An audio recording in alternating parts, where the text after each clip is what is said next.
It was clear this afternoon that as a parent and former educator himself, Governor Tim Walz had a pretty heavy heart delivering the news to Minnesotans. Amy, normally during this time of year, playgrounds like the one behind me would be filled with children. However, the reality of it is that in many communities, playgrounds like this one have been closed for quite some time. But in Pine Island, they can now once again play on the equipment in their town. I talked with Heather Nestler this afternoon. She's the executive director of Rochester Public Schools, just to see how students were doing right now. And she tells me that teachers are still taking attendance and that the majority of students are still showing up and taking part in classes daily. Yeah, AMT News 3's Caleb Gillock is live in Rochester with whether this is a good decision for the Med City. Caleb.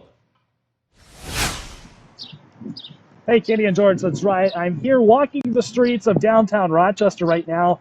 And the question is, should I actually be walking on that side of the street, just to limit the number of people that I might come into contact with?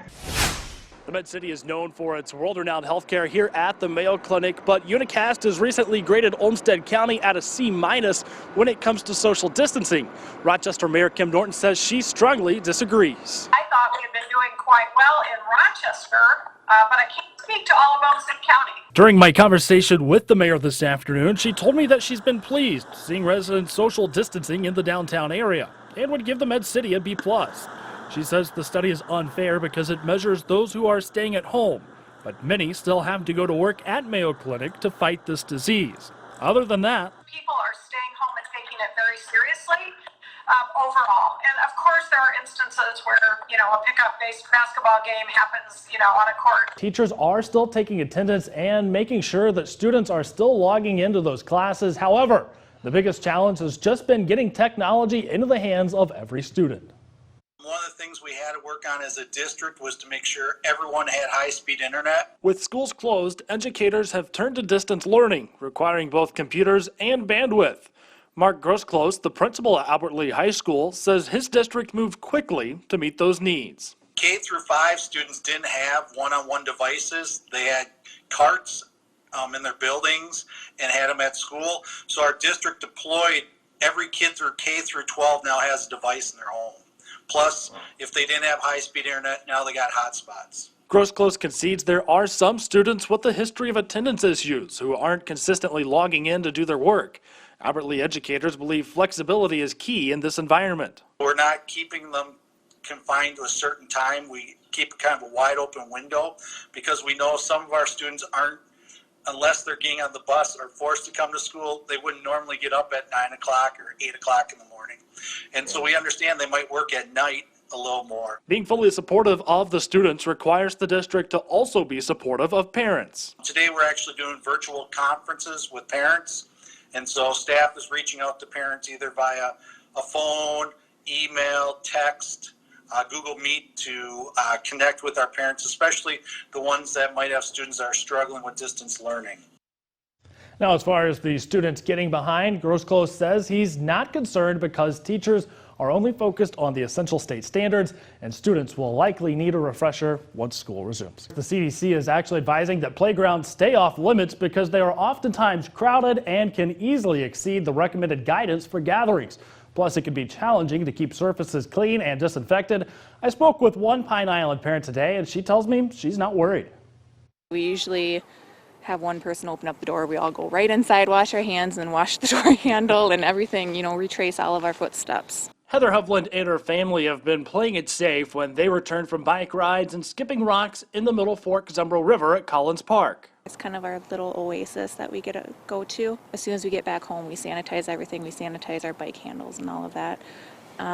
So it's not too big of an issue for us. She's had to explain to her children, ranging in age from 2 to 11 years old, that the playground equipment was off limits due to the coronavirus. The first couple of times it was hard for them not to go to the park, but after those first couple times they've been pretty, all right with it. They understand. I think this one probably the least of all, but she knows her sisters aren't running off for it, so They're doing all right. There is some good news for the little ones. Pine Island announced on Monday its playgrounds are now open.